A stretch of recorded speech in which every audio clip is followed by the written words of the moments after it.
The key for Tom Brady in this game and the Patriots in this game is not to win pretty. It's not to put a bunch of points. It's to find a way to minimize the number of times Tom Brady hits the ground. Yes. I do not think the Denver Broncos can score enough points to beat the Patriots. Not with the way the play they're getting from their quarterback position, not with all of a sudden a wide receiver duo that I thought was a pretty darn good one, Demaryius Thomas, Emmanuel Sanders, are not playing up to that caliber. I know they haven't had great quarterback play, but I still had expected more from them. The Patriots should win this football game. So you call your offense according to keeping Tom Brady upright. You run the ball more than you normally would. You have max protect more than you normally would. You do more 3- and 5-step drops, because the only way the Patriots can be derailed in this football game is if Tom Brady comes out of this football game dinged up. And with that front they have, with mean Derek Wolfe, with our friend Adam Gotsis, with Von Miller, those guys, that's a scary look, especially given the fact Brady's been hit a bunch in the last 6 games. Denver is a place, too, that Tom Brady hadn't played well. I think it's his least favorite stadium to play in. I think he has more losses or a lower percentage of wins there than any other place. They match up well in the front against New England, but where they don't match up is the tight ends versus Denver's secondary and New England's running backs getting out of the backfield. So New England will run the ball so they can't just tee off on Brady, but I look for them to throw the ball sideways, throw the ball in the flat. They will get rid of the football. I look for their running back productivity to be the highest from a receiving standpoint. Dion Lewis in open space, James White in open space. They will dictate to the Denver defense compared to letting Denver dictate to them. 1, 2, 3, get the ball out of your hands. Cece, by the way, you are 100% right about Tom Brady playing in Denver. 3-7 in Denver and playing against the Broncos in general. He has 9 losses against the Broncos. That's tied for the most of any team he's ever played, and they're not in his division. So think about that. He's lost against the Broncos more than he's lost against the Jets. He plays the Jets twice a year, every year, no matter what. So Denver, especially in Denver's been a bit of a house of horrors for Brady. Those are typically different Denver teams. But something people got to keep their eye on, Jenna, is we've focused the last 4 weeks. We're like, oh, wow, the Patriots defense is a lot better. And they've gone from allowing 32 points a game to 22 points a game, 430 yards a game to under 400 yards a game. But over that same stretch, Tom Brady's gone from, wow, best Brady's ever been, a 116 quarterback rating, 10 touchdowns, 0 picks, to just good, a 96 quarterback rating, 6 touchdowns, 2 picks. So while the defense has gotten better, Brady's trailed off a little bit, which again speaks to the importance of keeping him upright. Which is why, last year we talked about those 4 games that he missed as really helping him more than anything else. And maybe you're seeing a little bit of the wear and tear right now. But let's just all keep in mind Brock Osweiler. Like just those 2 words, Brock Osweiler, which is great for New England. Also, Steelers are in Indy. KC has the bye. So a win really keeps them on pace with the Steelers for that 1 seed. Of course. There's so many reasons why they can't afford to lose this game. They can't look past this game. They can't play down to this game. They can't assume they're going to win this game.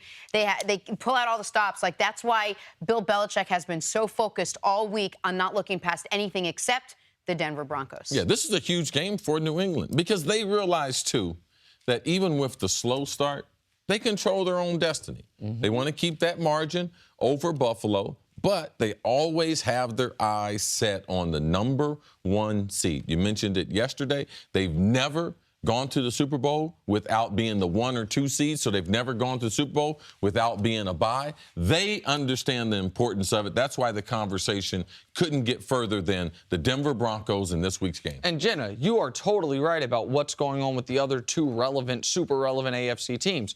The Chiefs not playing, so they're not going to lose, obviously. And Pittsburgh essentially isn't playing because they're playing the Colts this week, so you don't expect them to lose. And we've talked all week about how important every game for those 3 teams is, because the 1 seed, what the 1 seed has is not only a bye, not only home field, but will only have to play of the other 2 teams one of them. While if you're the 2 seed, you're going to have to beat both of the other 2. And if you're the 3 seed, you'd have to beat both of the other 2 on the road. And so the difference between the 1 seed and the 3 seed in the AFC this year, Jenna, I imagine will be 1 game. So every single game's critical. Quick question for you, Cece, before we move on. Last week, this Broncos defense gave up 51 points to the Eagles. They have a fantastic defense and a great secondary. Which defense do we see show up this week? Man, it's hard to say because this defense, they're a victim of a struggling offense. So they took their eyes off of what their assignments were supposed to be, and they start worrying about other people's job. And they started really compromising their fundamentals. They didn't get to the passer. They couldn't take them out of the running game. But handle your business, Denver. Don't worry about who the quarterback is. Don't worry about the number of points. The defense needs to try to win this game. If the defense can create 3 turnovers, that will help the offense. Be concerned about that compared to about Brock Osweiler. And the defense was embarrassed last week. Season high in points allowed, season high in yards allowed, season high in rushing yards allowed. Denver's defense hadn't allowed 300 yards all season. They allowed 419 last week. And Vance Joseph, the coach there, can tell these guys credibly, guys, with a win this week, we are alive for the wild card. With a win this week, our season is not over. Now, I don't think they can win this week because of the offense, but I do think the defense is going to show up unlike last week. I expect Dallas to rally around Dak in the offense and rally around Zeke's suspension, just like the owner has. I believe the rest of the organization, they're going to go out and try to prove that they're a good football team, absent of one of their best players, if not their best players. But I look for their defense. I look for their defensive line to continue to step up. I mentioned guys' names before. Taco Charlton, the rookie from Michigan, got his first sack last year. David Irvin's really coming on strong.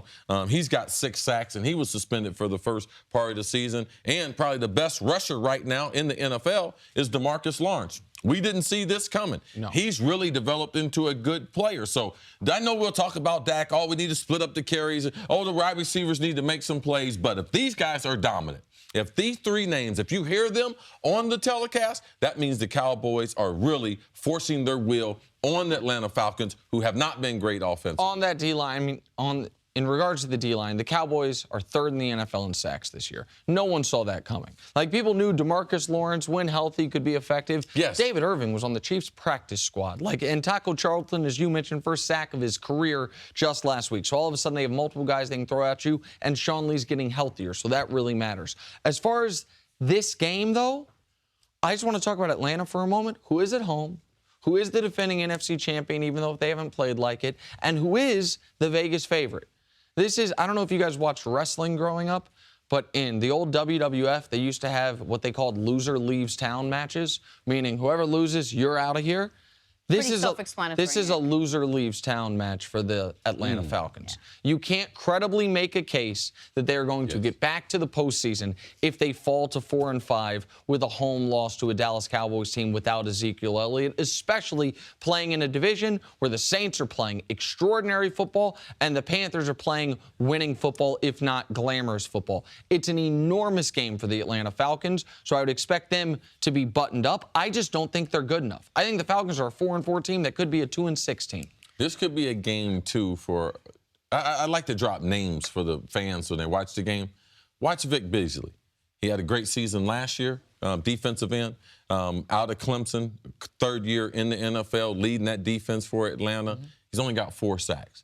Now, if he can turn up the pressure with the lack of running game, with Zeke not being there, if he can turn into the difference maker, could turn it around for the Falcons at home. No one is I don't want to say happy, but more excited to get to this game, I think, than Dak Prescott, who for weeks and weeks and weeks and weeks and weeks has been playing under the shadow of Tony Romo with a great offensive line and with Zeke. And now he's on his own. It's his team. He doesn't have that running back. This is not the same offensive line you had last week. And he's been preparing for this, it seems, week in and week out. And I'm excited for it, Jenna. I'm excited to see it. Because, Cece, you mentioned you're not going to bang on the wide receivers. You've talked a lot about how Dallas doesn't have dynamic wide receivers. Well, it's been with that wide receiving core that Dak has put up these glamorous numbers. Yeah. Through 24 games, he is the 3rd highest passer rating ever, behind Kurt Warner, who had great wide receivers, and Dan Marino, who had the greatest second season in the history of pro football. Dak's 3rd with Dez not playing great, with those limited guys. So I'm so excited to see what he can do without Ezekiel Elliott. Thanks for watching. Subscribe here to get the latest from the show. Also, be sure to check out more of the best clips from First Things First, or go watch a few segments from our other shows on FS1.